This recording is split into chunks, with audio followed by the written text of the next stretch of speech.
What happens when a police officer who thinks he's in charge meets a woman who outranks him in every way? It all began late one quiet Wednesday night, just after 11 p.m. The streets of Toledo, Ohio were almost empty. Only a few workers heading home, and one black SUV cruising calmly through the town. Behind the wheel, Lieutenant Colonel Adrienne Wallace. She had just finished a military meeting 2 hours away and was driving back home. Her car was simple. Government issued. Nothing loud, nothing flashy, just like her, calm, controlled, professional. She wasn't speeding, she wasn't swerving, but parked along Reynolds Road was Sergeant Daniel Mercer, a bored cop, sipping his cold coffee and scrolling his phone.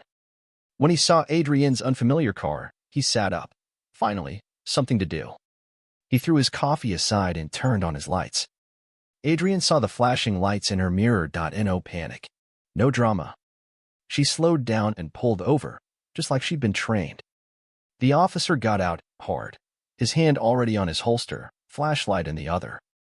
He didn't say hello. He didn't explain. License and registration, he demanded.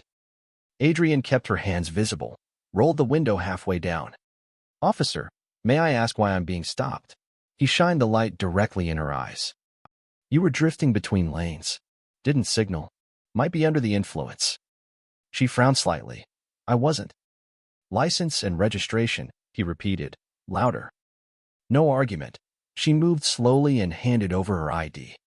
That's a government vehicle, she added. I'm a federal employee. He looked at her ID. Military? Yes. He smirked. Doesn't mean you're above the law. I never said I was. But his voice grew sharper. Step out of the vehicle. Adrienne blinked. Excuse me. I said step out. I'm doing a sobriety check. She clenched her jaw, but stayed calm. On what grounds? I haven't been drinking. I've complied. I'd like to know the reason. He stepped closer. So now you're refusing a lawful order? Adrienne stayed still. No, I'm asking a question. That triggered him. He yanked open her door. I said get out. That's when Adrienne quietly picked up her phone and pressed record. Just so we're clear, she said, this interaction is being documented. For the first time, Mercer hesitated, but he didn't back down. Out. Now. Adrienne stepped out, her posture straight, not angry, not scared, just firm. Even in regular clothes, she carried herself like a leader. Mercer noticed. For a brief second, he thought, who is this woman? But his ego didn't let him stop. He made her walk a straight line under the streetlight, like she was some drunk on a weekend night. She walked it perfectly. No stumble. No slur. Nothing wrong. Still, he gave her a ticket. Failure to maintain lane. Adrienne didn't argue. She just looked at him, got back in her SUV, and drove into the night. But Mercer had no idea that ticket was about to change everything. She had once led convoys through war zones, coordinated emergency missions after deadly hurricanes. And handled soldiers, supplies, and safety across 4 continents. But that night in Ohio, none of that mattered. To Sergeant Mercer, she was just a suspicious woman who didn't obey fast enough. And what hurt Adrienne the most wasn't just how he treated her. It was how easy and normal it was for him.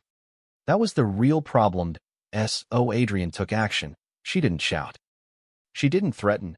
She made a few phone calls, first to the JAG office, then to the Inspector General. She sent them the video, filed the complaint. No drama. No exaggeration. Just the truth, clear, calm, and on camera. If you knew she was a lieutenant colonel, would you have acted differently? Mercer mumbled. Probably. And that was everything. 3 days later, the verdict came. The judge read the statement. In the matter of Wallace v. Mercer, the jury finds in favor of the plaintiff. Mercer's jaw tightened. Adrienne didn't move. No smile. No tears. Just calm. Sergeant Mercer violated her constitutional rights. He failed to act professionally, and this judgment will remain public. $35,000 awarded. And the decision sent to the Department of Justice for review. Mercer walked out covering his face from local reporters. He didn't speak. Didn't answer questions. He just drove away. Adrienne. She stepped into the hallway. Read the court message on her phone. Verdict in your favor. Case closed. Her lawyer said, you could have asked for more. She shook her head. It was never about the money. Do you think it'll change anything? Adrian looked out the glass doors. I don't know. But maybe next time he stops someone, he'll think twice. A week later, Mercer was placed on leave.